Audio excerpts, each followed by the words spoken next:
खुलुमबाय नोंथांमोनखौ बयखौ बरायबाय दिनै 20 फेब्रुवारि 2023 बाराय जाबाय समबार फैदो दिननि खौरांफोरखौ बेखेवनोसै। राजबंशी हारिनि गेजेराव केएल आरो केएलनि चिफ जीवन सिंहआ भारत सोरखारजों गोजोन सावरायनो थाखाय साखा फारा खालामबाय थानाय समावनो कमतापुरनि गेजेराव गोदानै हाथियार लाग्रा आफाद उदखारि आफाद जोनोम जादों। बे गोदान उदखारि आफादनि मुङा जाबाय GCLO एबा ग्रेटार कचबिहार लिबारेशन अर्गेनाइजेशन। आसामनि सानै बिदा फंबाया गुबुन रायजोआव बुथारलायदों।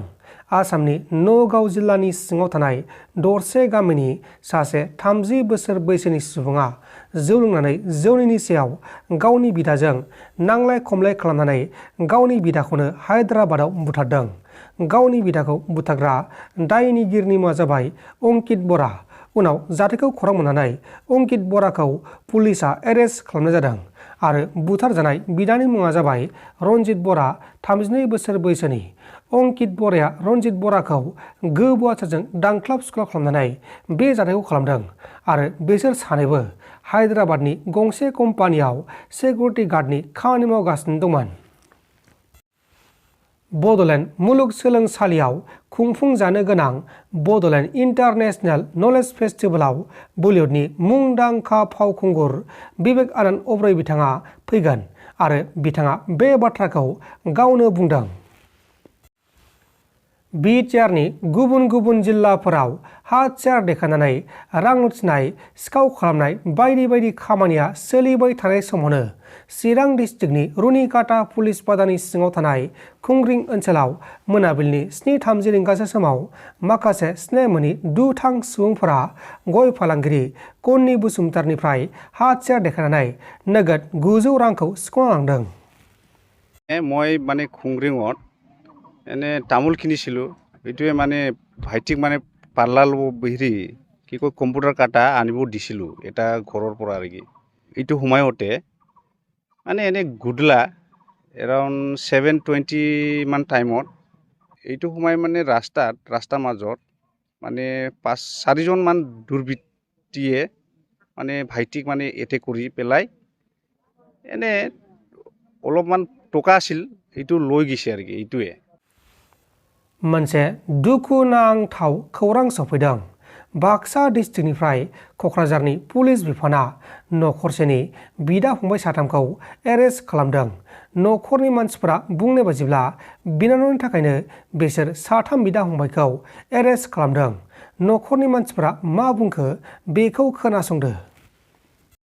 जोंहानि नखराव बरबरि थानानिफ्राय पुलिस फैनानै मागो दमासिनि फिथा देखालि आंबो फिथा सावबाय थादोंमोन। बेनिफ्राय जानुवारिनि 14 तारिख हैदिनाखालि फैनानै बिसोरो बिदा फंबाय खैजोन होननानै नाम साम गासैखौबो लिरना लानानै बिसोरखौ माबायाव थानायाव इसोरनि साइनखौ नांगोन होननानै लाना थांदोंमोन। लाना थांनानै ओमफ्राय बिदिनो बिसोरो क'क्राझार गेस्ट हाउसाव लांना दोनहैदो आरो। मानि थाखाय लाना थांदों? दा बे लांनायनि जाहोना जाबाय बिनानावा NDBआव दङमोन सिगाङो। बेनिफ्राय 7 बोसोर इयो गुवाहाटि सेन्ट्रेल जेल जानानै बेलाव फैबायमोन आरो। मा मुं बेनि मुङा? बैसागि बसुमतारीया। मानि थाखाय हमना लांदो होननानै नोंथांमोना सानो? NDBआव थानायनि थाखाय आरो हाजिर जायैनि थाखाय आरो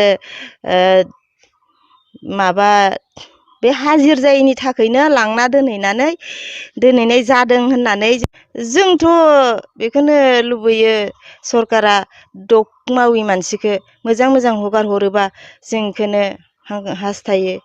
जोंहा न'खराव मावनाय दांनाय जोबोद उसुबिदा जादों। मानो होनना बुङोबा जों बेसर आबाद मावनाय दङ जोंहा 10 बिगा, आलु आबाद मावनाय दङ आधा बिगा। बेफोरखौ जोङो बोखांनानै फाननायनि बाथ्रा दोङो। फारसेखै न'खराव मोसौ मोसा दङ बेफोरखौबो सामलायनांगौ, गथ' फरायनाय दोङो। बेफोर दा आनजाद सोलिगासिनो दोङो। बेफोरनि थाखाय जोंहा बिराद उसुबिदा। बेखायनो मोजाङै मोजां सरकारा जोंनो दुखि गैयि मानसिखौ हगार हरोबा जों मोजां मोनगौमोन आरो। नोंथांमोन दासिमनि माखासे खौरांफोरा बेखिनिनोमोन। बेखिनिसिम नायनायनि थाखाय नोंथांमोननिसिम रोजा रोजा साबायखर। गोजोन्थों। एसेनोसै। जै बर' हारिनि